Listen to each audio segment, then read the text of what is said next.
Assalamualaikum warahmatullahi wabarakatuh. Shalom, Om Swastiastu, nama Buddha dan salam kebajikan untuk kita semua.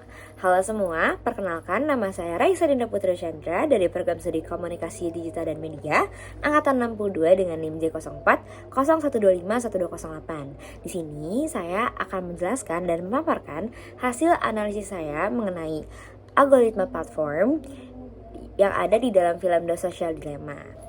Nah, film ini tuh menyoroti bagaimana algoritma platform itu bekerja di media sosial seperti Google, YouTube, Instagram, maupun Facebook. Tidak hanya menampilkan konten relevan, tetapi juga dirancang untuk mempertahankan perhatian pengguna selama mungkin. Nah, sistem ini tuh bekerja dan dirancang dengan cara mengumpulkan data-data perilaku kita sehingga dapat memprediksi dan mempengaruhi tindakan kita ke depannya. Jadi, konten-konten yang suka kita lihat ataupun konten-konten yang terasa personal bagi kita itu adalah hasil dari akurasi algoritma, teman-teman. Selanjutnya juga di film ini juga dijelaskan tentang filter bubble, echo chamber, dan juga tentang confirmation bias. Oke, selanjutnya itu ada filter bubble. Nah, filter bubble ini adalah kondisi ketika pengguna hanya terpapar konten-konten ataupun isu-isu yang sesuai dengan preferensinya.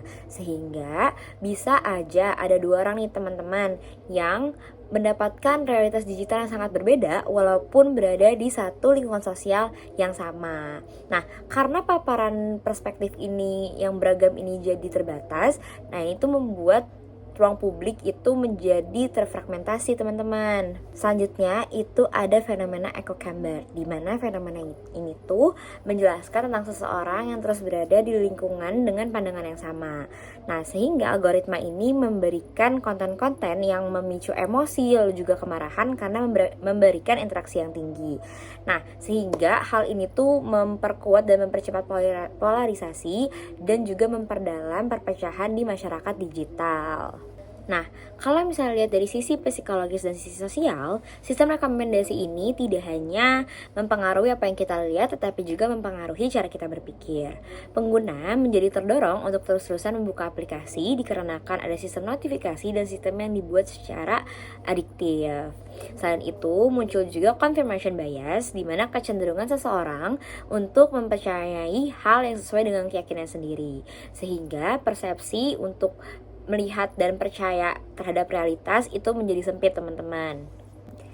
Oke, sebagai refleksi teman-teman, kita wajib dan harus untuk memiliki literasi digital yang kritis. Kenapa? Karena ketika kita melihat konten-konten di media sosial, kita tuh perlu sadar bahwa konten-konten tersebut itu tidak menunjukkan realitas yang sebenarnya, tetapi itu adalah hasil dari akurasi algoritma.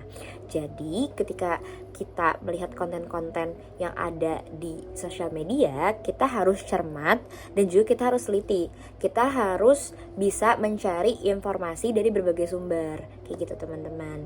Dan juga kita tuh harus membatasi waktu penggunaan sosial media, lalu cross check ketika kita menemukan informasi yang belum tentu pasti apakah itu benar. Lalu juga kita harus lebih kritis ketika menanggapi konten yang provokatif.